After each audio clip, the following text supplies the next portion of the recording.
ప్రేమగల తండ్రి, నమ్మకమైన దేవ, యేసు ప్రభువారి ఉన్నతమైన ఘనమైన నామమును బట్టి ప్రభువా నీకెంతో వందనాలు చెల్లిస్తున్నాం. మహోన్నతుడివి, మహాగణుడివి, పరిశుద్ధుడవు, నిత్య నివాసివి, మహోన్నతమైన స్థలంలో నివసించేవాడు. ప్రభువా నీ వంటి వారెవరు లేరు ప్రభా. నిన్ను పోలిన వారు, నీతో సముడైన వారు ఎవరు లేరు నాయన. ప్రభా శ్రీమంతుడవు, అద్వితీయుడవు ప్రభా, అతి పరిశుద్ధుడు ప్రభా, మహోన్నతుడా నీకు వందనాలు చెల్లిస్తున్నాను. ఎవరు సమీపింపరాని తేజస్సులో నివసిస్తూ వసిస్తూ అమరత్వం గల దేవుడు అయినందుకు వందనాలు ప్రభా. నువ్వు యుగయుగాలు ఉండేవాడు, నీ సింహాసనము నిరంతరము ఉండేది. నువ్వు శాశ్వతుడైనటువంటి దేవుడవు, మారని దేవుడవు, మాట తప్పని దేవుడవు ప్రభా. మాడల మీరు చూపిన కృప, కనికరాలు, వాత్సల్యతను బట్టి, నీ దయను బట్టి వందనాలు చెల్లిస్తున్నాం. ఇంతవరకు తండ్రి మీరు చూపిన ప్రేమను బట్టి స్తోత్రాలు. కృప వెంబడి కృపను మాకు అనుగ్రహించారు ప్రభా. విడవక మాడల కృప చూపుతూ వచ్చినారు. శాశ్వతమైన ప్రేమతో మమ్మల్ని ప్రేమిస్తూ వచ్చినారు. మమ్మలను ప్రభా ఎంతగానో కరుణా కటాక్షమును మా మీద ఉంచుతూ వచ్చినావు. నీ కరుణా కటాక్షమును బట్టి నీకు వందనాలు చెల్లిస్తున్నాం ప్రభా. ఈ రీతిగా తండ్రి ఈ యొక్క దినాన ప్రభా మేము నీ సన్నిధిలో చేరి ప్రభా సంఘముగా కూడి ప్రార్థించడానికి మీరు అనుకూలత కలిగించినందుకు మీ యొక్క సెలవును బట్టి స్తోత్రాలు. మీరు అనుగ్రహించినటువంటి ప్రభా ఈ అవకాశాన్ని బట్టి వందనాలు చెల్లిస్తున్నాం. ఈ సమయంలో తండ్రి నీ సన్నిధిలో మేము గడిపే సమయం ఆశీర్వాదంగా చేయండి ప్రభా. నీ ప్రజలందరినీ కూడా మరి నీ సన్నిధికి నడిపించండి ప్రభా. ఆసక్తి కోల్పోకుండా సహాయపడండి. ఆసక్తి కోల్పోతున్నారు చాలా ప్రభా. నీ బిడ్డలను దర్శించి నీ సన్నిధికి నడిపించండి. ఆసక్తి విషయంలో మాందులు కాకుండా ప్రభా, ఆత్మయందు తీవ్రత కలిగి ప్రభా నిన్ను సేవించడానికి సహాయపడండి దేవా. నీ ప్రజలను, నీ పిల్లల్ని జ్ఞాపకం చేసుకునండి. నీ సన్నిధిలో గడిపే భాగ్యం, నీ సన్నిధిలో ప్రార్థించే జీవితాన్ని అనుగ్రహించండి. సంఘానికి మీరు ఇచ్చిన ఆధిక్యత బట్టి వందనాలు తండ్రి. సంఘము ఎదుట పాతాలలో ఒక ద్వారములు నిలవనేరమని సెలవిచ్చావు కనుక సంఘం యొక్క ప్రార్థన మీరు ఆలకించి జవాబిచ్చే దేవుడు ప్రభా. సంఘం ఆనాడు ప్రార్థించినప్పుడు ప్రభా సంఖ్యలు బంధించబడ్డటువంటి పేతురు విడిపించబడుతూ వచ్చినాడు. సంఘానికి మీరు ఇచ్చినటువంటి ఆధిక్యత కొరకై వందనాలు తండ్రి. సంఘముగా నీ పిల్లలు బట్టి మేమందరం కూడా ఈ సాయంకాలం ప్రభా ప్రార్థించనేంటండగా సహాయపడండి తండ్రి. నీ పిల్లలందరినీ, మీ బిడ్డలమైన మేము తండ్రి ఎలా ప్రార్థించాలో సహాయపడండి. పరిశుద్ధాత్మ ద్వారా మాకు నేర్పించి నీ కార్యం నెరవేర్చి శత్రు కార్యం లయపరచమని పాడే పాటల్లోనూ సహాయపడుబరని దేవా కనికరించండి. వెంకటగిరి వెళ్ళిన మీ దాసుని కూడా బలపరిచి వాడుకోవాల్సిందిగా ప్రార్థిస్తూ అక్కడ కూడా నీ పిల్లలందరూ కూడా తండ్రి నీ సన్నిధికి వచ్చేటట్లుగా సహాయం చేయండి. సొంత పనులు వీటన్నిటిని కాదు కానీ ప్రభా నీ సన్నిధికి ఉండే భాగ్యం, నీ సన్నిధిలో గడిపే జీవితం వారికి అనుగ్రహించమని, బలహీనని బలపరచమని నీ కృపా సహాయమని కోరుకుంటూ తండ్రి నీ దయనికి అప్పగిస్తూ రావాల్సిన వారిని నడిపించమని, సమయాన్ని దీవెనకరంగా నీకు మహిమకరంగా జరిగించుకునమని, నిష్ప్రియకులమైన దాసులమని ఒప్పుకుంటూ దేవా మీ కార్యాలు నెరవేర్చుకునమని నీ నామానికి మహిమ తెచ్చుకోవాల్సిందిగా ప్రార్థిస్తూ యేసుక్రీస్తు ప్రభువారి నామమున స్తుతించి ప్రార్థించి వేడుకొనుచున్నాము తండ్రి, ఆమేన్.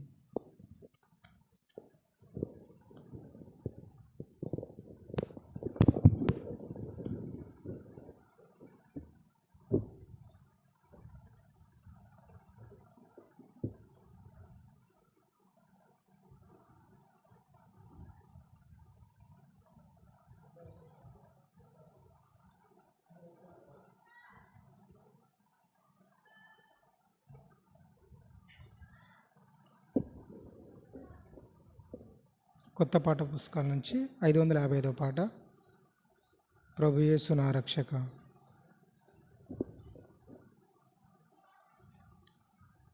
ప్రభు యేసు నా రక్షక, నొసగు కన్నులు నాకు నిరతమునే నిన్ను చూడా. ప్రభు యేసు నా రక్షక, నొసగు కన్నులు నాకు నిరతమునే నిన్ను చూడా. అల్పయు నీవే ఒమేగయు నీవే, అల్పయు నీవే ఒమేగయు నీవే. ప్రభు యేసు నా రక్షక, నొసగు కన్నులు నాకు నిరత, నే నిన్ను చూడా. ప్రభు యేసు నా రక్షక, నొసగు కన్నులు నాకు నిరతము, నే నిన్ను చూడా. ప్రియుడైన యోహాను పద్మాసులో, ప్రియమైన యేసు నిరూపము. ప్రియుడైన యోహాను పద్మాసులో, ప్రియమైన యేసు నిరూపము. ప్రియమారజూచి బహుధన్యుడయ్యే, ప్రియ ప్రభు నిన్ను చూడనిమ్ము. మారజూసి బహుధన్యుడయ్యే, ప్రియ ప్రభు నిన్ను చూడనిమ్ము. ప్రభు యేసు నా రక్షక, నొసగు కన్నులు నాకు నిరతమునే నిన్ను చూడా. ప్రభు యేసు నా రక్షక, నొసగు కన్నులు నాకు నిరతమునే నిన్ను చూడా. లెక్కలేని మార్లు పడిపోతిని, దిక్కులేని వాడనే నైతిని. లెక్కలేని మార్లు పడిపోతిని, దిక్కులేని వాడనే నైతిని. చక్క చేసి నా నేత్రాలు తెరచి, గ్రక్కున నిన్ను చూడనిమ్ము.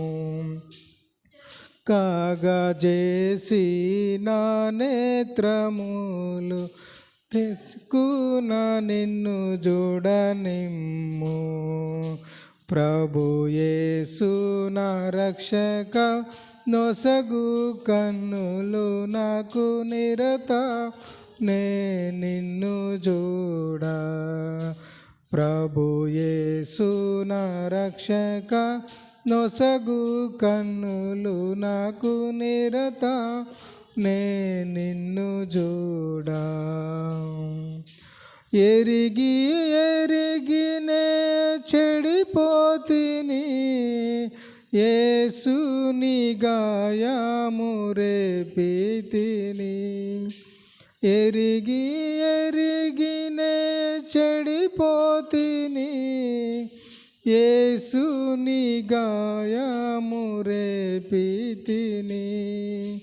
మోసపోతి నేను దృష్టి దొలగితి, దాసుడా నన్ను చూడనిమ్ము. మోసపోతి నేను దృష్టి దొలగితి, దాసుడా నన్ను చూడనిమ్ము. ప్రభు యేసు నా రక్షక, కన్నులు నాకు నిరత, నే నిన్ను చూడా. ప్రభు యేసు నా రక్షక, నొసగు కన్నులు నాకు నిరతమునే నిన్ను చూడా. ఎందరేసుని చూచెదరో, పొందెదరు వెల్గు ముఖమునా. ఎందరేసుని వైపు చూచెదరో, పొందెదరు వెల్గు ముఖమునా. దియంబులేక సంతోషించుచు, ముందుకు పరుగెత్తెదారు. సందేయింబు లేక సంతోషించుచు ముందుకు పరుగెత్తెదారు. ప్రభు యేసు నా రక్షక నొసగు కన్నులు నాకు నిరతము నే నిన్ను చూడా. ప్రభు యేసు నా రక్షక నొసగు కన్నులు నాకు నిరతము నే నిన్ను చూడా.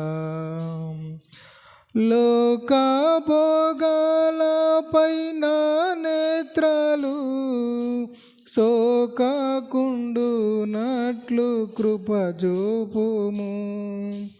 లోక భోగాలపై నా నేత్రాలు సోకకుండునట్లు కృప చూపుము. నీ మహిమ దివ్య స్వరూపమును నిండారా నన్ను చూడనిమ్ము.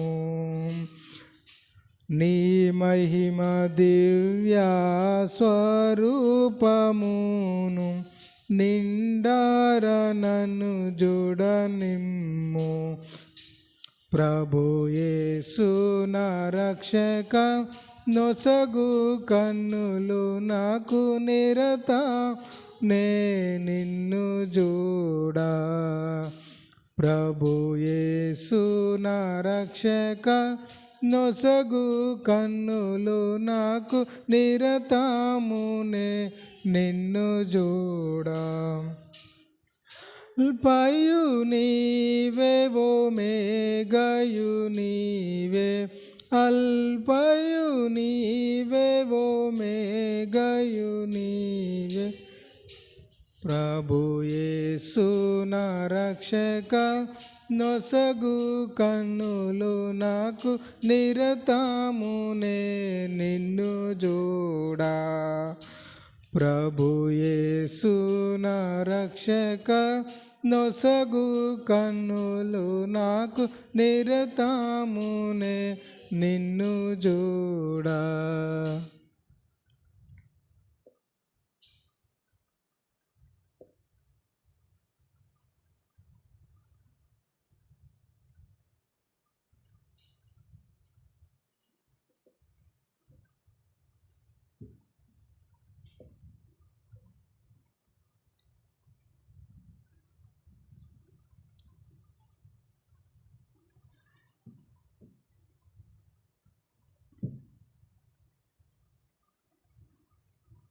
లూకా సువార్త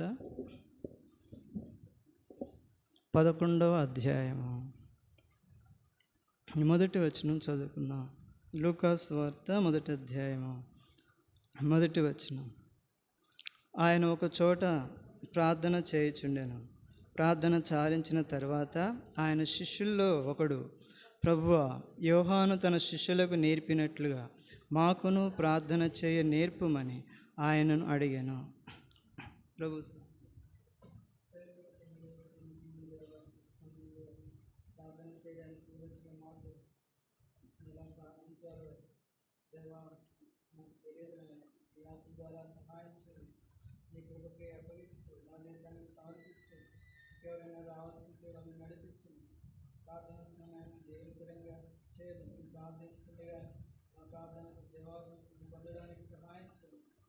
దేవా, మా యొక్క ప్రార్థన జీవితాన్ని ప్రభావ మీతో సరైన సంబంధం కలిగి ప్రార్థనలో మేము మెలకువగా ఉండే, ప్రార్థనలో కనిపెట్టుకుని ప్రార్థించే రీతిగా ప్రార్థించడానికి సహాయం చేయండి. మీ చిత్రాన్ని ఎరిగి ప్రార్థించలాగా సహాయపడండి. యేసు వారి నామం ప్రార్థించి వేస్తున్నాం తండ్రి.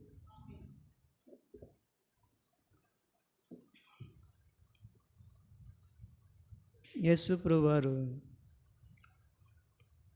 ప్రార్థన చేస్తూ ఉన్నాడు. ఆయనకున్నటువంటి వాడుకలలో ఒక వాడుక ఏంటంటే, యేసు ప్రభువారికి కలిగిన వాడుక ఏంటంటే ప్రార్థన చేయటం.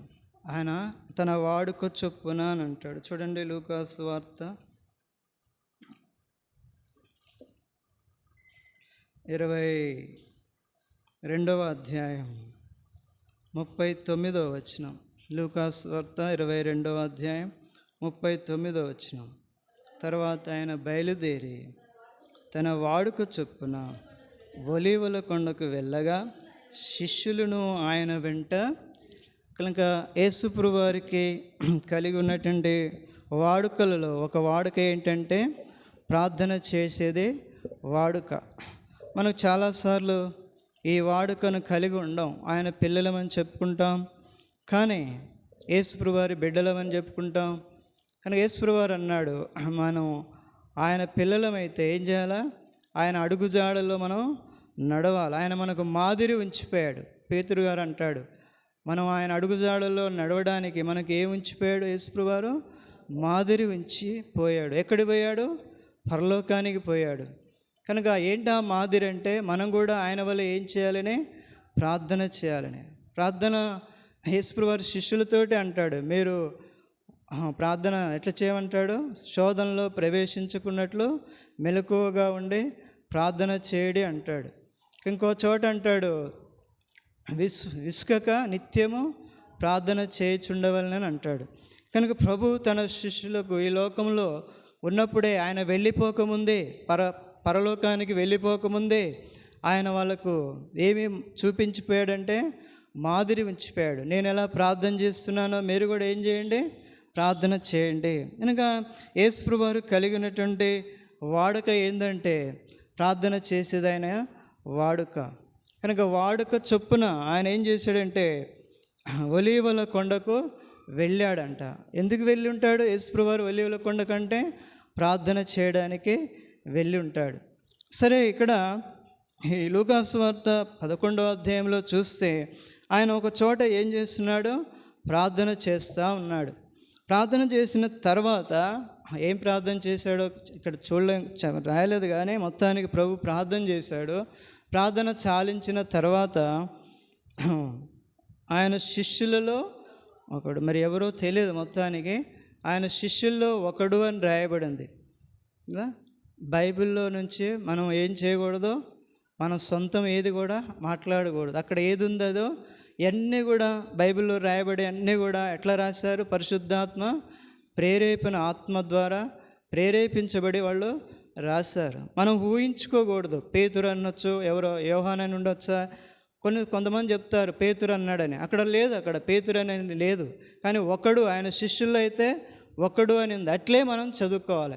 కనుక ఆయన శిష్యులలో ఒకడు అని రాయబడింది. ఒకడు వచ్చి అడుగుతున్నాడు. ఏమని అడుగుతున్నాడు? ప్రభువా, యోహాను తన శిష్యులకు నేర్పినట్లుగా మాకును ప్రార్థన చేయ నేర్పమని ఆయనను అడిగాను. కనుక ఆయన శిష్యులలో ఒకడు అంటున్నాడు, మాకేం నేర్పు? ప్రార్థన నేర్పు. చూడండి, 3.5 సంవత్సరాలు యేసు ప్రభుతో ఏం చేశాడు? అద్భుతాలు చూశాడు. తర్వాత ఎన్నో గొప్ప కార్యాలు చూశాడు. యేసు ప్రభుతో నడిచినాడు, యేసు ప్రభుతో జీవించాడు. 3.5 సంవత్సరాలు యేసు ప్రభును వెంబడించి వ్యక్తే ఏమంటున్నాడు? ఏం రాదంటున్నాడు? ఏం రాదని ఒప్పుకుంటున్నాడు? నాకు ప్రార్థన చేయటం. మనకు కూడా అంతే, మనకు ప్రార్థన చేయటం. శిష్యులకే ఏం రాదంట, అందుకే అడుగుతున్నారు. ఏమడుగుతున్నారు? మాకు ప్రార్థన చేయ నేర్పు. ప్రభువు దగ్గర నేర్చుకోవాల్సినవి ఎన్నో ఉన్నాయి. అందులో ఒకటి ఏంటంటే ప్రార్థన చేయడం. కదా, మనం అనుకుంటాం చాలాసార్లు, నాకు ప్రార్థన చేయడం రాదా అనుకుంటాం. ప్రార్థన చేయటం అని వస్తుందంటే, వచ్చిద్దు అని అనుకున్నామంటే, బైబిల్లో ఒక ఆయన చెప్పాడు, మనంత మూర్ఖుడు ఇంకోడు ఉండడంట, మనంత బుద్ధిహీనుడు ఇంకోడు ఉండడు. ఎందుకు? మనకు ప్రార్థన చేయటం అసలు రాదు. ఎందుకు? శిష్యులలో ఒకడికే ఏం రావట్లే? 3.5 సంవత్సరాలు ప్రభుని ముఖాముఖిగా వెంబడించి ప్రభు యొక్క సూచక్రియలు, అద్భుతాలు చూసి ప్రభుతో గడిపి ఎన్ని సంవత్సరాలండి? 3.5 సంవత్సరాలు వెంబడించిన శిష్యులలో ఒక శిష్యుడే అడుగుతున్నాడు, ఏమని? అయ్యా, మాకు ప్రార్థన చేయడము నేర్పు. ప్రభు అంటాడు, నా యొద్ద నేర్చుకునుడి. ఏం చేయాలంటే ఆయన దగ్గర? చూడండి, 11వ అధ్యాయం మత్తయి సువార్త 29 ఏమంటాడు? ప్రభు దగ్గర ఎన్నో నేర్చుకోవాల్సినవి మనం ఉంటున్నాయి. కనుక ఇక్కడ చూడండి, మత్తయి సువార్త 11:29 అనుకుంటా.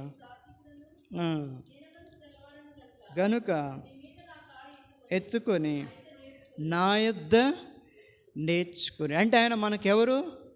బోధకుడు కదా, మన గురువు కదా. మత్తయి సువార్తలో అంటాడు చూడండి, 23వ అధ్యాయం అనుకుంటా, మీరు భూమి మీద ఎవనికి బోధకుడని పేరు పెట్టొద్దు అంటాడు, తండ్రి అని పేరు పెట్టొద్దు అంటాడు. చూడండి మత్తయి సువార్త 23వ అధ్యాయం 8వ వచనం చదవండి అక్క. 7వ వచనం చదవండి. సంత విధుల్లో 8 అక్క, 8 చదవండి. 8 అంటే, మీరైతే బోధకులని పిలువబడవద్దు, ఒక్కడే మీ బోధకుడు, మీరందరూ. అందుకనే మన సహవాసంలో దైవజనులు భక్సింగ్ గారి సహవాసంలో రెవరెండ్లు, బిషపులు ఏమీ కూడా, ఒక ఆయన BA LLB అని పెట్టుకున్నాడు. ఎన్ని డిగ్రీలు ఏం పెట్టుకోరు. ఏమని పెట్టుకుంటారు కింద? సహోదరుడు లేదా సహోదరి. ప్రభు సేవలో సహోదరుడు, ప్రభు సేవలో సహోదరి. అందుకనే ప్రభు ఇక్కడ అంటున్నాడు, యేసు ప్రభువే చెప్తున్నాడు. ఈ లోకంలో ఉన్నప్పుడు ప్రభు తన శిష్యులతో అంటున్నాడు, ఏమంటున్నాడు? మీరైతే బోధకులని కూడా పిలువబడవద్దంట. ఏమని పిలువబడవద్దు? ఏం భలే బోధ చేశాడండి బోధకుడు అంటారు. బోధకుడని కూడా పిలిపించుకోవడానికి మనం యోగ్యులము కాదు కదా. ఎవరంట? మనకు ఆయన అంటాడు తర్వాత, ఒక్కడే మీ బోధకుడు. ఎవరంట ఆయన? మన బోధకుడు ఎవరు? యేసు ప్రభువే. ఆయన అందుకే అంటాడు, నీ మీద దృష్టి ఉంచి నీకు ఆలోచన చెప్పేదను, నేను నడవలసిన మార్గం నిన్ను. అంటే ఆయన మనకు ఏం చేసేవాడు? బోధించేవాడు. ప్రభు మనల్ని ఆయన బోధిస్తాడు. అనేక సంగతులు ఆయన ఏం చేస్తాడు మనకు? ఆయన బోధించేటువంటి బోధకుడు, మంచి బోధకుడుగా ఉంటున్నాడు. కనుక ఈ లోకంలో ఎవరి దగ్గరికి పోవాలి? కొంతమంది ఏం చేస్తారంటే బైబిల్ ట్రైనింగ్ అంట. ఏ ట్రైనింగ్ అండి? బైబిల్ ట్రైనింగ్ పోయి వచ్చి సేవ చేస్తారంట. మరి అది ఎంతవరకు కొనసాగుద్దో తెలియదు, ఆ సేవ ఎంతవరకు నడుస్తుందో తెలియదు కానీ కదా. కనుక మనము ఏ బోధకుల దగ్గర పోవాల్సిన అవసరం లేదు. ఎవరి దగ్గర నేర్చుకుంటే చాలు? ప్రభు దగ్గర. ప్రభు ఎక్కడ ఉంటాడు? మోకరిస్తే. ఎక్కడ ప్రభు మోకరిస్తామో అక్కడ ఎవరుంటారు? ప్రభు మనతో ఉంటాడు. కనుక ప్రభు దగ్గర మనం ఏం నేర్చుకోవాలండి? ఎన్నో నేర్చుకోవచ్చు. అందులో ఒకటి ఏంటంటే ప్రార్థన చేయడం. అందుకనే శిష్యుల్లో ఒకడు వచ్చి అడుగుతున్నాడు, మాకేం నేర్పు? ఎవరికి? యోహాను తన శిష్యులకి ఏం నేర్పాడు? ప్రార్థన చేయడం నేర్పినట్లుగా మాకును ఏం నేర్పు? ప్రభువా ప్రార్థన చేయడం నేర్పు. అంటే అర్థం ఏంటి? మాకు ప్రార్థన చేయటం రాదు కదా. అందుకనే పౌలు భక్తుడు రోమాపత్రిక 8వ అధ్యాయం 26వ వచనంలో అంటాడు. ఆయన ఏమని అంటాడంటే చూడండి, రోమీలకు రాస్తూ అపోస్తలుడు పౌలు గారు రోమా 8:26లో ఏమంటాడంటే, అటువలే ఆత్మయు మన బలహీనతలను చూచి సహాయము చేయుచున్నాడు, ఏలయనగా చేయవలనో మనకు తెలియదు కానీ ఉచ్చరింప శక్యము కాని మూలుగులతో ఆ ఆత్మ తానే మన పక్షముగా విజ్ఞాపనము చేయుచున్నాడు. చూడండి ఏమంటాడు ఇక్కడ? అంటాడు అటువలే ఆత్మయు మన బలహీనతలను చూచి. కనుక మనం ఎలా ప్రార్థన చేయాలో మనకు తెలియదు కనుక మనకు ఎవరిని పంపించి వెళ్ళిపోయాడు? పోయేటప్పుడు నేను వెళ్ళుచున్నాను. చూడండి మత్తయి సువార్త, యోహాను సువార్త 16వ అధ్యాయం అనుకుంటా. యోహాను సువార్త 16వ అధ్యాయం 9వ వచనం 8వ వచనం చూడండి. అతడు వచ్చి మీకు ఏం చేస్తాడు? పరిశుద్ధాత్ముడు అంటే 7వ వచనం చూడండి. నేను సత్యము చెప్పుచున్నాను, నేను వెళ్ళిపోవటం వలన మీకు ప్రయోజనకరం, నేను వెళ్ళని ఎడల ఆదరణకర్త మీ యొద్దకు రాడు, నేను వెళ్ళిన ఎడల ఆయనను మీ యొద్దకు పంపుదును. ఆయన వచ్చి పాపమును గూర్చి, నీతిని గూర్చి, తీర్పును గూర్చి లోకమును ఒప్పుకొనజేయును. చూసారా ఏమంటున్నాడు? ఇంకేమంటాడు? 13వ వచనం కూడా. అయితే పరిశుద్ధాత్మ గురించి చెప్తూ, అయితే ఆయన అనగా సత్యస్వరూపి అయిన ఆత్మ వచ్చినప్పుడు మిమ్మల్ని సర్వసత్యములోకి నడిపించును. ఆయన తనంతట తానే ఏమీ బోధించక వేటిని వినునో వాటిని బోధించి సంభవింపబో సంగతులను మీకు. చూసారా? పరిశుద్ధాత్ముడు మనకేం చేస్తాడు? సంభవింపబో సంగతులు మనకు తనంతట తాను ఏం చేయడు? తనంతట తాను ఏమీ కూడా బోధించడంట. కనుక చాలామంది సొంత బోధలు చేస్తూ ఉంటారు, బైబిల్లో లేని బోధలు చేస్తూ ఉంటారు. వాక్యానుసారం లేని బోధలు చేస్తూ ఉంటారు. అయితే పరిశుద్ధాత్ముడు ఏం చేస్తాడంటే ఆయన వచ్చి, పరిశుద్ధాత్ముడు అంటే ఆయన కూడా ఒక వ్యక్తే, ఆయన కూడా తండ్రి, కుమార, పరిశుద్ధాత్ముడు త్రిత్వమైన త్రియేక దేవుడు. కనుక ఒక దైవజనుడు పాట కూడా రాశాడు దాని మీద, త్రియేక దేవుని మహాత్యము అని. ఏ దేవుడు అంటే ఆయన త్రియేక దేవుడు, తండ్రి, కుమార, పరిశుద్ధాత్ముడు. పరిశుద్ధాత్ముడు కూడా ఒక వ్యక్తే. కనుక ఆయన పరిశుద్ధాత్మని ఏమని సంబోధిస్తున్నాడు యేసుప్రభువారు? ఆయన వచ్చి, అయితే ఆయన సత్యస్వరూపైన ఆత్మ వచ్చినప్పుడు మేము సర్వసత్యములోనికి నడిపించును. అందుకనే ఇక్కడ అంటాడు అపోస్తలుడు, ఏమంటున్నాడంటే ఆత్మయు అంటాడు. పరిశుద్ధాత్ముడు మనకి ఏం చేశాడు? సంచకరువుగా ఇచ్చి వెళ్ళిపోయాడు. మనకు పరిశుద్ధాత్ముడు ఏం చేస్తున్నాడు? ఇప్పుడు యేసుప్రభువారు మన మధ్యలో లేడు, కానీ ఎవరున్నారు? పరిశుద్ధాత్మ మన మధ్యలో ఉండి ఏం చేస్తున్నాడు? మనకు బోధిస్తున్నాడు, మనకు సహాయము చేయుచున్నాడు. చూడండి ఇక్కడ రోమీలకు రాస్తూ 8వ అధ్యాయంలో ఏమంటాడు? 11వ వచనం, మీ మృతులలో నుండి యేసును లేపిన వాని ఆత్మ మీలో నివసించినడల, మృతులలో నుండి క్రీస్తు యేసును లేపినవాడు చావునకు లోనైన మీ శరీరములను కూడా మీలో నివసించును. చూసారా, దేవుడు తన ఆత్మ ద్వారా ఏం చేస్తాడంట? కనుక పరిశుద్ధాత్ముడు మనల్ని జీవింపజేసే ఆత్మ ఏం చేస్తుంది?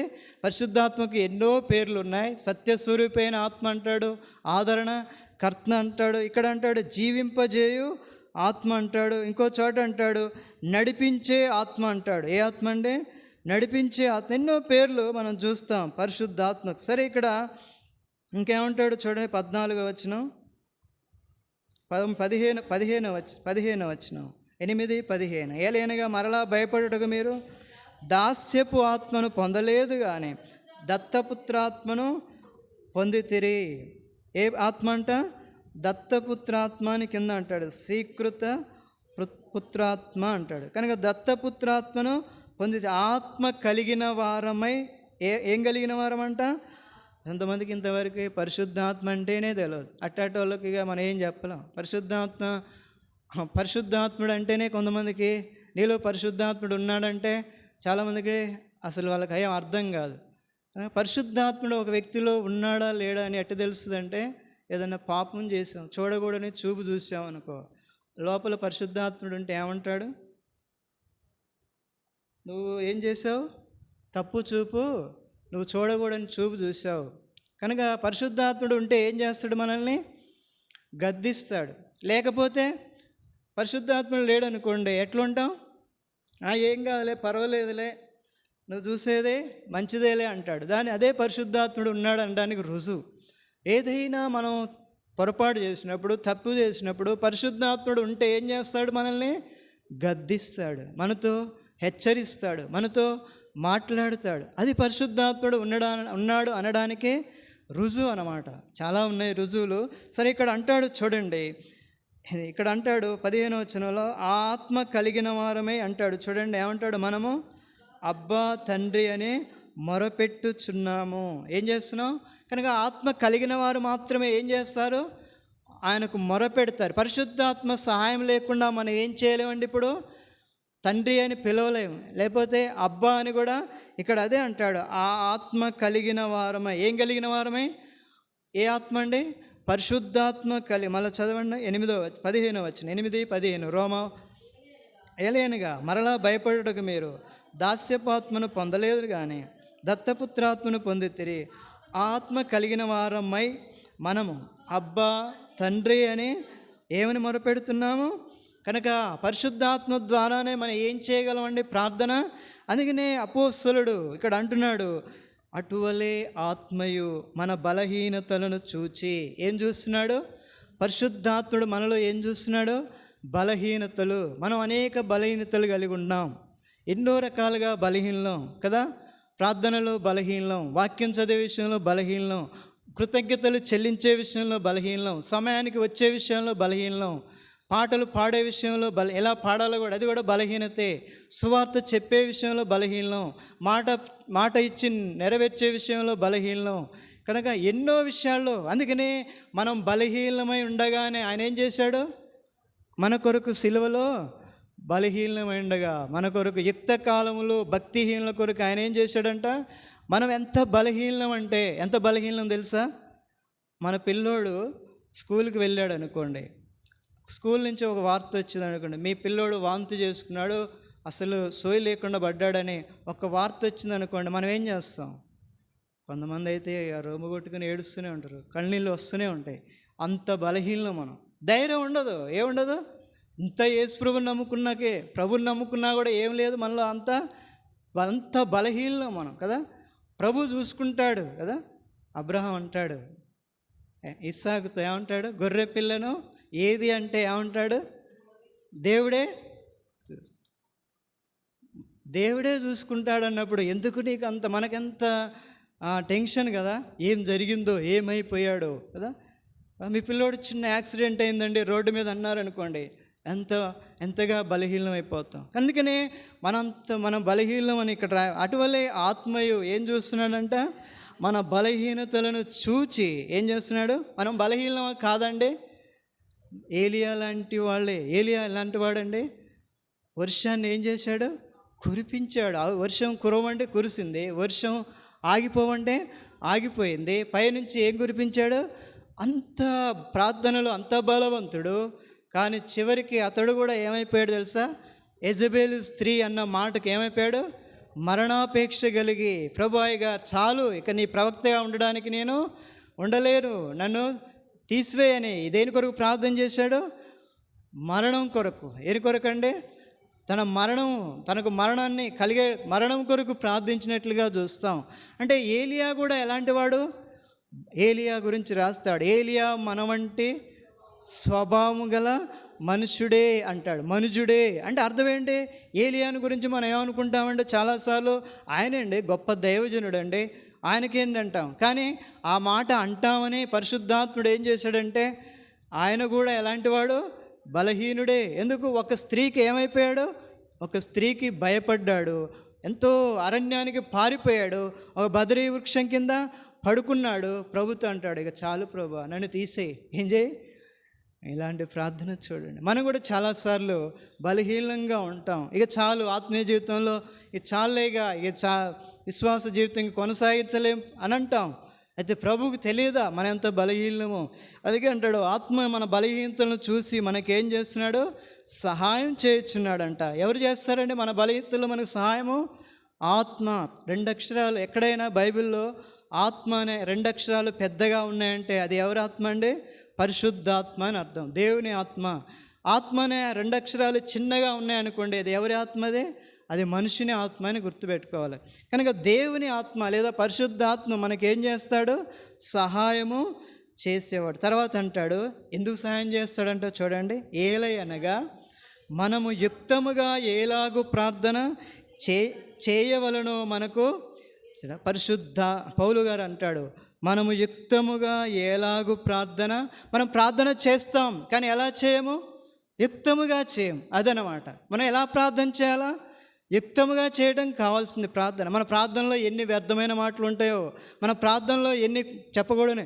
యేసుప్రభువే అన్నాడు, మీరు ప్రార్థన చేయనప్పుడు అన్యజనుల వలె వ్యర్థమైన మాటలు వచ్చింపవద్దు, మీరు ప్రార్థన చేయనప్పుడు వేషధారుల వలె ఉండవద్దు, మీరు ప్రార్థన చేయనప్పుడు దుఃఖముఖులై మన ప్రార్థనలో ఎన్నో ఉంటాయి. అందుకనే మనం యుక్తముగా ఎలాగూ ప్రార్థన చేయాలో మనకు ఎవరికి కూడా తెలియదు. అందుకనే పౌలు భక్తుడు ఆ మాట రాస్తాడు, ఏమంటున్నాడు చూడండి, ఏలే అనగా మనము యుక్తముగా ఎలాగూ అంటే ఎలా ప్రార్థన చేయాలని దేవుని యొక్క ఉద్దేశము, యుక్తముగా ప్రార్థన చేయాలి. మన సంభాషణ కూడా ఎట్లుండాలంట? కృపా సహితముగా. తర్వాత అదే ఉప్పు వేసినట్లుగా. కొంతమంది మాట్లాడుతుంటే నోటి మీద ఒకటి కొడితే బాగుండు అనిపిస్తుంది. ఇక దాళ్ళే ఏం మాట్లాడుతున్నా ఉంటాయి కదా, ఊక మొత్తుకుంటా ఉంటారు, వదురుతూ ఉంటారు కదా. కనుకనే మన జీవితాల్లో మన ప్రార్థన కానీ, మన మాటలు కానీ, మన సంభాషణ కానీ ఎట్లుండాలా చూడండి. ఏలియా ప్రార్థన చేశాడు, ఎంతసేపు చేశాడండి? ఒక్క మాట అన్నాడు కదా. ఏమని ప్రార్థన చేశాడు? ప్రభువా, వీరందరూ చూసినట్లు నీ సెలవు చేతనే ఇది నేను చేస్తున్నాను, వీరందరూ ఇక్కడ తెలుసుకున్నట్లు ఇక్కడ నీ కార్యాన్ని జరిగించని ప్రార్థన చేసినప్పుడు అక్కడ ఏం చేశాడు దేవుడు? ఎంత గొప్ప కార్యం చేశాడు. కనుక మన జీవితాల్లో అన్యజనుల వలె వ్యర్థమైన మాటలు, విస్తారమైన మాటలు చేస్తారు. కొంతమంది ప్రార్థనలు ఎట్లా చేస్తారంటే ఎన్ని చెప్తారో, ఇక ఎన్ని మాటలు అంటారో. దేవునికి తెలియదా ఎలా మనం దేవునికి అన్నీ తెలుసు. మన అవసరాలన్నీ కూడా అందులో ఏం చేస్తారు తెలుసా? అసలు మన అవసరాలు చెప్పుకోకూడదు. వాస్తవానికి ఎవరి కొరకు మనం ప్రార్థన చేయాలి? మన కొరకు ఎక్కడ చేయాలండి? మన కొరకు ఇంటికాడ చేయొచ్చు. ఇక్కడ ఎవరి కొరకు చేయాలి? మనం ఎవరి కొరకు చేయాలంట? పరిశుద్ధుల కొరకంట. ఎవరి కొరకండి? ఒక మాట చూడండి, ఎఫెసీయులకు రాస్తూ 6వ అధ్యాయంలో ఎవరి కొరకు చేయాలంటాడు పౌలు భక్తుడు? 18వ వచనం, 6:18. దేని ద్వారా చేస్తాం ప్రార్థన అంటాడు? ఆత్మ వలన ప్రతి సమయమందును ప్రతి విధమైన ప్రార్థనను విజ్ఞాపనను చేయుచు ఆ విషయమై సమస్త పరిశుద్ధుల నిమిత్తమును పూర్ణమైన పట్టుదలతో విజ్ఞాపనము చేయుచు మెలకుగా ఉండుడి. ఇక్కడ కూడా అంటాడు ఆత్మ వలన. ఏ ఆత్మ అండి? పరిశుద్ధాత్మ ద్వారా. కనుకనే మన జీవితాల్లో పరిశుద్ధాత్మ సహాయం లేకుండా ఏం చేయలేము. అది ముందు ఎరగాల. దేని ద్వారా ప్రార్థన చేయగలం? కొంతమంది అంటారు నాకు రాదా. ఒక ఆమె 3 పేజీలు రాసుకొని వచ్చింది. ఏం చేయడానికంట? ప్రార్థన చేయడానికంట. ఎన్ని పేజీలు? ఆ 3 పేజీలు రాసుకొని వచ్చి ప్రార్థన చేసేవరకు ఉన్నోళ్ళందరూ వెళ్ళిపోయారు. ఒకసారి ఒక ఆయన మీటింగ్ కోసం కొత్త బోధకుడు మొత్తం ఒక 2 పేజీలు రాసుకొని వచ్చాడు. ప్రసంగం చేశాడు. ఆ పేజీలు మొత్తం ఎత్తిన తలకాయ, దించిన తలకాయ ఎత్తలే. ఆ ప్రసంగం అంతా అయిపోయినాక చూస్తే ఒక్కరు లేరంట. ఒక్క ముసలమ్మే ఉందంట. ఏమమ్మా ఎవరు? అందరూ ఏమయ్యారంటే అందరూ వెళ్ళిపోయారయ్యా నీ ప్రసంగం వినలేక అని అన్నది. మరి నువ్వెందుకు ఉన్నావంటే ఆ నిలబడ్డ శాప నాదే, ఆ శాప తీసుకొని పోదామని అన్నాడు. కనుక చూడండి ఎంతమంది ఎలా ఉంటారంటే అలా ఉంటారు. ఇప్పుడు మన యొక్క బోధలు అసలు మనుషుల్ని దృష్టిలో పెట్టుకోరు కదా. ఒక ఆయన ఉండు మా దగ్గరికి వస్తాడు, ఆయన పేరు చెప్పనులేండి, చెప్తే బాగుండదు. మళ్ళీ ఆయన వచ్చి నన్ను అడుగుతాడు నా పేరు చెప్పావను, మళ్ళీ అందులో యూట్యూబ్లోనే చెప్తావను కనుక ఆయన అంటాడు. ఆయనకు వెనక వాక్యం ఇచ్చామనుకో ఇక టైం చూడడు. ఇట్లా పాయింట్ బట్టి కింద బట్టి గుంజినా కూడా ఇట్లా ఆగరాదు సేపు ఇక్కడ మంచి టైం ఉంది అసలు ఏంది నేను ఇక్కడ ఇంత వాక్యం చెప్తుంటే నువ్వు ఆగరాదు అంటాడు. పాయింట్ గుంజేటట్లు గుంజినా కూడా అస్సలు ఆగడు. ఆయనకి ఇచ్చేది అర్ధగంట అని చెప్పామనుకో, అర్ధగంటకు ఆయన ఎంత తీసుకుంటాడే గంట చెప్తాడు.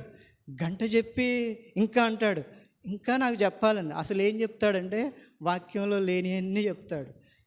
కావాల్సింది ఈ అవసరం మనకు అవసరం కదా. ముసలమ్మ ముచ్చట్లు ఎక్కడో జరిగిన లోకవార్తలు మనకు కావాల్సిందే కాదు కదా. ఇక్కడ అంటాడు ఆత్మ వలన ప్రతి సమయమునందును ప్రతి విధమైన ప్రార్థన విజ్ఞాపనలో. ఇక్కడ అంటాడు ప్రతి సమయం ప్రార్థన చేయడానికి ఒక సమయం అనేది కూడా కొంతమంది సమయం పెట్టుకుంటారు. తెల్లవారుజామునే చేయాలంట. పొద్దుకాలు చేయకూడదా కదా. ప్రార్థనకి కూడా ఏం పెట్టుకుంటున్నారు కదా. ఇది కరెక్ట్ కాదు. ప్రార్థన ఎప్పుడు చేయొచ్చు? ప్రతి సమయంలో మనం ఏం చేయొచ్చు? అందుకే అన్నాడు ప్రతి సమయమందును ప్రతి విధమైన ప్రార్థనను విజ్ఞాపనము చేయొచ్చు. ఎవరి కొరకంట? ఆ విషయమై సమస్త పరిశుద్ధుల నిమిత్తం. ఎవరి కొరకు ప్రార్థన చేయాలా? పరిశుద్ధుల కొరకు. భూమి మీద ఎంతోమంది పరిశుద్ధులు ఉన్నారు, లేరండి? పరిశుద్ధులు అంటే అర్థం ఏంటి? ప్రభు రక్తం ద్వారా కడగబడ్డ వాళ్ళే పరిశుద్ధులు కదా. ఒక పాట రాశాడు, నిశ్చలమైనది యేసు రాజ్యము అనే పాటలో అంటాడు యేసు రక్తమందు ఎవరు కడగబడదరు వారే హృదయ శుద్ధిని పొందెదరిలలో పరలోక రాజ్యములో ప్రవేశింతురు ప్రవిమలని ముఖము చూసి సంతసింతురు అంటాడు. కనుక ఎవరు పరిశుద్ధులండి? ప్రభు రక్తం ద్వారా కడగబడ్డవాళ్ళు, శుద్ధి చేయబడ్డవాళ్ళు పరిశుద్ధులు. కనుక మనం ఎవరి కొరకు విజ్ఞాపన చేయాలా? పరిశుద్ధులందరి కొరకు. మన కొరకు కాదా. యేసుప్రభువారు అన్నాడు, ఏమన్నాడు? మీ కొరకు ఏం చేయొద్దు కదా. ఏమంటాడు? మీకేది అవసరం అదే తెలుసు. మొదట ఆయన నీతిని రాజ్యమును మొదట మన కొరకు ప్రార్థన చేయాల్సిన అవసరం చేయాలి, కాదనట్లే. కానీ మనం ఎక్కువగా ఎవరి కొరకు చేయాలంటే పరిశుద్ధులందరి కొరకు పూర్ణమైన పట్టుదలతో విజ్ఞాపనము. పౌలు గారు ఇంకో చోట రాస్తాడు, తిమోతికి రాస్తూ ఎవరి కొరకు ప్రార్థన చేయమంటాడు చూడండి. 1 తిమోతి 2వ అధ్యాయం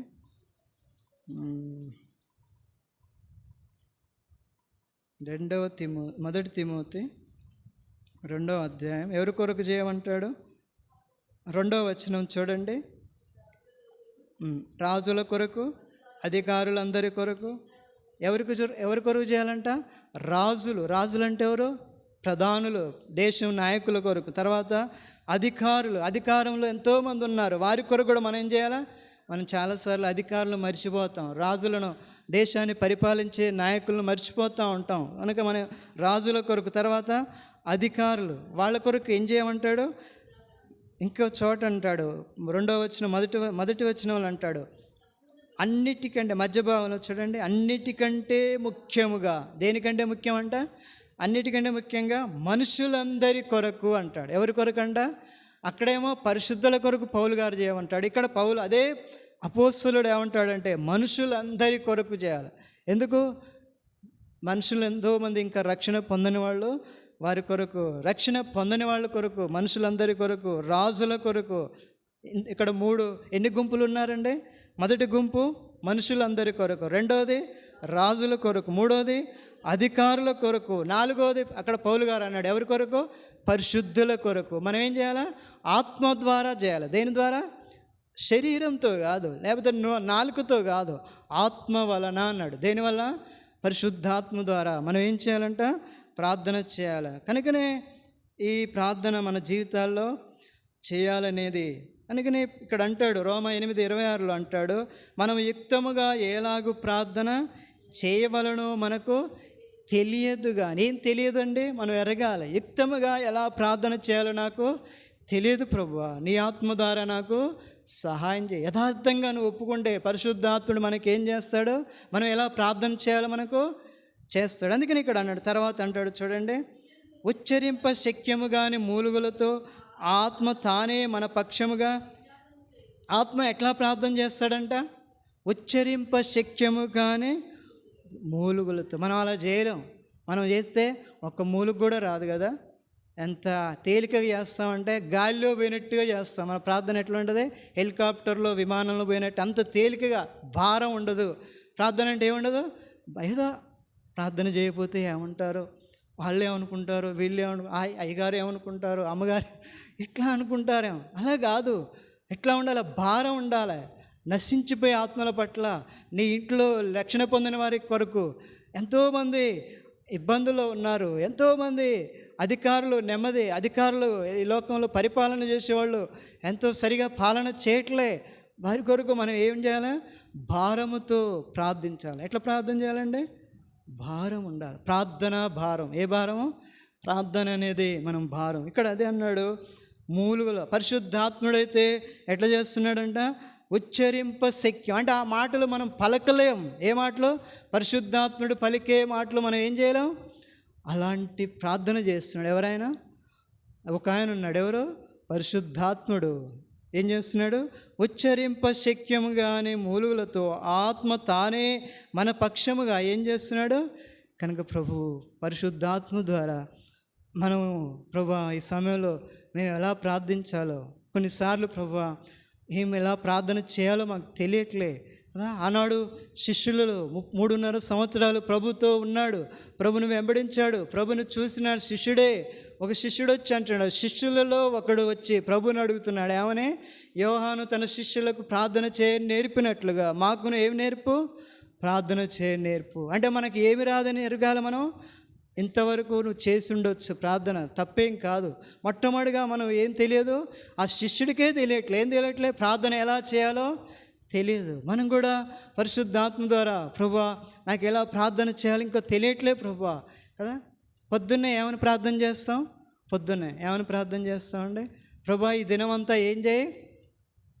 దేవుని చిత్తము, నీ చిత్తము నెరవేర్చినట్లు నాకు. కొంతమంది పొద్దున్నే లేవగానే చేస్తారో చేయలేవు, కానీ పొద్దున్నే అంటే ఏమని చేయాలంటే ప్రార్థన లేవగానే, ప్రభువా ఈ దినమంతా నీ చిత్తములో ఉండేటట్లుగా, నన్ను నీ చిత్తానుసారంగా ప్రవర్తించేటట్లుగా, నీ చిత్తానుసారంగా నడుచుకునేటట్లుగా, నీ చిత్తానుసారంగా వ్యవహరించేటట్లుగా నాకు సహాయం చేయమని ప్రార్థన చేస్తాం. కానీ అలా చేయమంట చాలాసార్లు. ఎట్లా చేస్తాం తెలుసా? ప్రభువా నా చిత్తము నువ్వు నెరవేర్చని ప్రార్థన చేస్తామంట. నేను వెళ్తున్నాను, నా చిత్తాన్ని నువ్వు జరిగించు. మన చిత్తము నెరవేర్చాలని ప్రార్థన చేస్తామంట. అలా కాదు. కానీ మన జీవితాల్లో దేవుని చిత్తం, ఎవరి చిత్తం? ప్రభు చిత్తం కదా. ప్రభు చిత్తమైతే, ఎవరి చిత్తమైతే? ఎక్కడుంది ఆ మాట? యాకోబు పత్రికలో చూడండి. దైవజనుడు భక్సింగ్ గారు అందుకనే ప్రతి సమాజ కూడికల్లో అది పెట్టకుండా ఉండాడు. ఏ మాట? యాకోబు 4:14 అక్క ఒక్క మాట చదవండి అక్క. రేపేమి సంభవించునో మీకు తెలియదు, ఏపాటిది మీరు కొంతసేపు కనబడి 15 చదవండి, అది వద్దులేక 15 వచ్చిన. కనుక ప్రభు చిత్తమైతే మనము బ్రతికియుండి ఇది అది చేతమని. చూసారా? ప్రభు చిత్తమైతే ఇది బ్రతికియుంటేనే చేస్తాం, చనిపోతే చేస్తామా కదా? బ్రతికియుండి ఇది అది చేతమని చెప్పుకొనవలను. ప్రభు చిత్తమైతే వస్తామండి. ఎక్కడికన్నా రమ్మంటే ఏమనాలా? ప్రభు చిత్తమైతే వస్తాం. ప్రభు సెలవైతే వస్తాం కదా. ప్రభు చిత్తం లేకుండా మనం ఏం కూడా చేయడం. ప్రభు చిత్తమైతే అని అన్నాడు కదా. కనుక మన జీవితాల్లో ప్రభు చిత్తం అనేది చాలా, ఆయన చిత్తము నెరవేర్చడం ఎంత మంచిదో. ఈ లోకంలో ప్రభు చిత్తాన్ని మించింది ఇంకొకటి లేదంట. కీర్తనకారుడు 40వ అధ్యాయంలో అంటాడు, దేవా నీ చిత్తము నెరవేర్చుట నాకు సంతోషము, నీ ధర్మశాస్త్రము నా ఆంతర్యములో ఉన్నది అంటాడు. దేవుని చిత్తము నెరవేర్చుట్లో కంటే గొప్పది, శ్రేష్టమైంది, అమూల్యమైంది ఏదైనా ఉందంటే ఈ లోకంలో ఏది కూడా దేవుని చిత్తము కంటే విలువైంది ఈ లోకంలో ఏది కూడా. అందుకనే యోహాను భక్తుడు అంటాడు, దేవుని చిత్తమును జరిగించువాడు నిరంతరం ఏమవుతాడు? నిలిచేవాడు. రండి ప్రార్థన చేసుకుందాం.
తండ్రి నీకు వ్యతిరేకమైనటువంటి అధికారం ప్రభావం, నీకు వ్యతిరేకమైనటువంటి రాజ్యము ప్రభావ